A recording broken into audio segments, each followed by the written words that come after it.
हिंदू धार्मिक परंपरार एक बड़ पर्व हूँ पणा संक्रांति बा महाविषुव संक्रांति।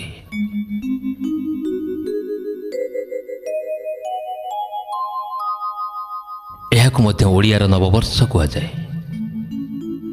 ओडिया पंजिका अनुसार यह वर्षर प्रथम दिन बोली कहुए। यही पर्व सह जड़ित हो रही आम सामाजिक आध्यात्मिक एवं सांस्कृतिक परंपरा। यार अन्य नाम हेउछि महाविषुव पणा संक्रांति और जल संक्रांति।